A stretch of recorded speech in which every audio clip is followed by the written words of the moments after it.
नमस्कार। आज हम जानेंगे 12वें श्लोक का अर्थ।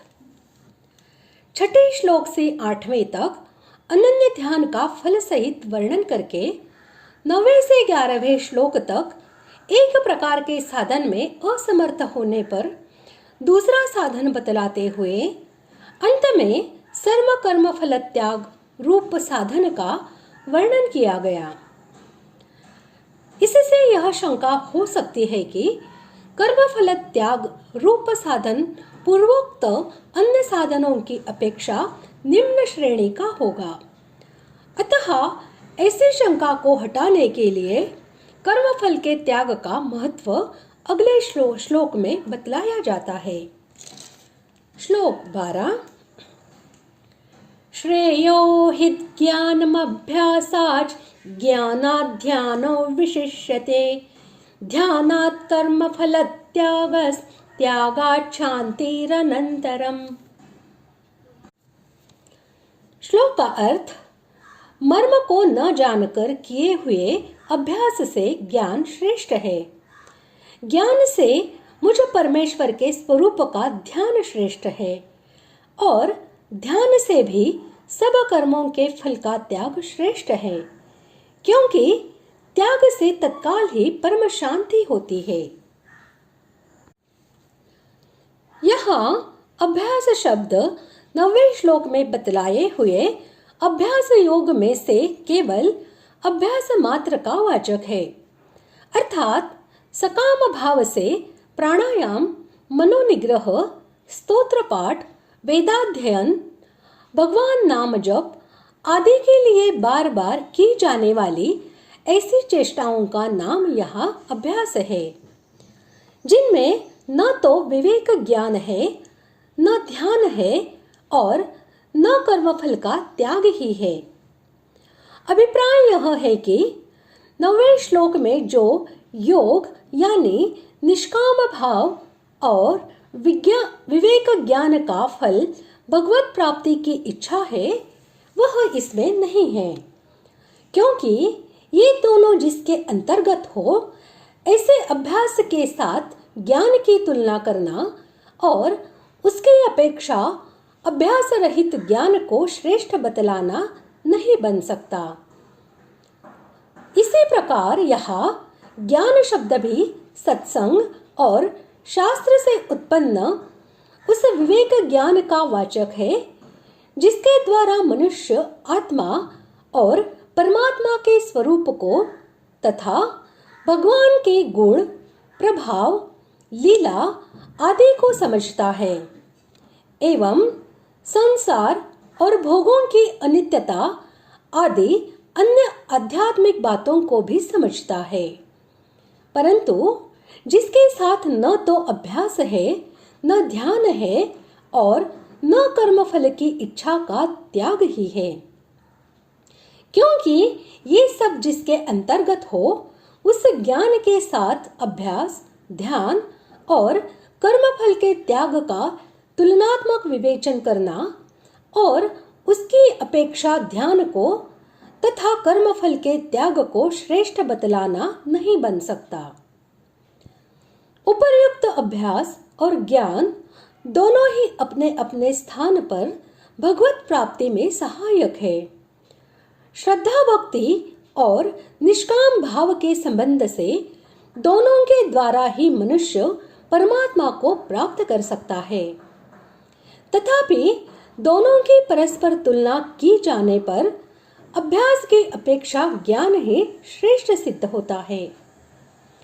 विवेकहीन अभ्यास भगवत प्राप्ति में उतना सहायक नहीं हो सकता जितना कि अभ्यासहीन विवेक ज्ञान सहायक हो सकता है, क्योंकि वह भगवत प्राप्ति की इच्छा का हेतु होता है। यही बात दिखलाने के लिए यहाँ अभ्यास की अपेक्षा ज्ञान को श्रेष्ठ बतलाया है। यहाँ ध्यान शब्द भी 6 से 8वें श्लोक तक बतलाए हुए ध्यान योग में से केवल ध्यान मात्र का वाचक है, अर्थात उपास्य देव मानकर सकाम भाव से केवल मन बुद्धि को भगवान के साकार या निराकार किसी भी स्वरूप में स्थिर कर देने का वाचक है। इसमें न तो पूर्वोक्त विवेक ज्ञान है और न भोगों की कामना का त्याग रूप निष्काम भाव ही है।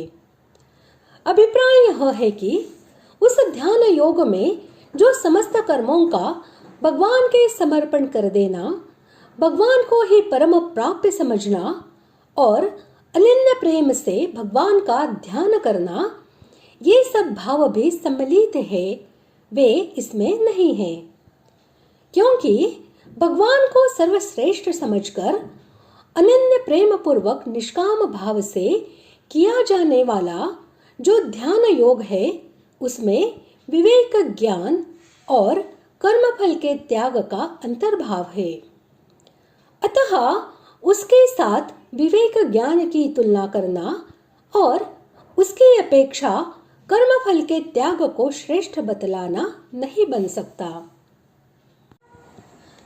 विवेक ज्ञान और उपर्युक्त ध्यान दोनों ही श्रद्धा, प्रेम और निष्काम भाव के संबंध से परमात्मा की प्राप्ति करा देने वाले हैं। इसलिए दोनों ही भगवान की प्राप्ति में सहायक है। परंतु दोनों की परस्पर तुलना करने पर ध्यान और अभ्यास से रहित ज्ञान की अपेक्षा विवेक रहित ध्यान ही श्रेष्ठ सिद्ध होता है। क्योंकि बिना ध्यान और अभ्यास से केवल विवेक ज्ञान भगवान की प्राप्ति में उतना सहायक नहीं हो सकता जितना बिना विवेक ज्ञान के केवल ध्यान हो सकता है। ध्यान द्वारा चित्त स्थिर होने पर चित्त की मलिनता और चंचलता का नाश होता है, परंतु केवल जानकारी से वैसा नहीं होता। यही भाव दिखलाने के लिए ज्ञान से ध्यान को श्रेष्ठ बतलाया गया है। 11वें श्लोक में जो सर्व कर्म फल त्याग का स्वरूप बतलाया गया है, उसी का वाचक कर्म फल त्याग है। दूसरे प्रश्न के उत्तर में बतलाया हुआ ध्यान भी परमात्मा की प्राप्ति में सहायक है, परंतु जब तक मनुष्य की कामना और आसक्ति का नाश नहीं हो जाता, तब तक उसे परमात्मा की प्राप्ति सहज ही नहीं हो सकती। अतः फलासक्ति के त्याग से रहित ध्यान परमात्मा की प्राप्ति में उतना लाभप्रद नहीं हो सकता जितना कि बिना ध्यान के भी समस्त कर्मों में फल और आसक्ति का त्याग हो सकता है। त्याग से तत्काल शांति मिल जाती है। इस कथन से भगवान ने यह भाव दिखलाया है कि कर्म फल रूप इस लोक और परलोक के समस्त भोगों में ममता, आसक्ति और कामना का सर्वथा त्याग होने से मनुष्य को तत्काल ही परमेश्वर की प्राप्ति हो जाती है। फिर विलंब का कोई भी कारण नहीं रह जाता, क्योंकि विषयासक्ति ही मनुष्य को बांधने वाली है। इसका नाश होने के बाद भगवान उससे छिपे नहीं रह सकते। इस प्रकार आज हमने 12वें श्लोक का अर्थ जान लिया है। अगले भाग में जानते हैं 13वें और 14वें श्लोक का एकत्रित अर्थ। धन्यवाद।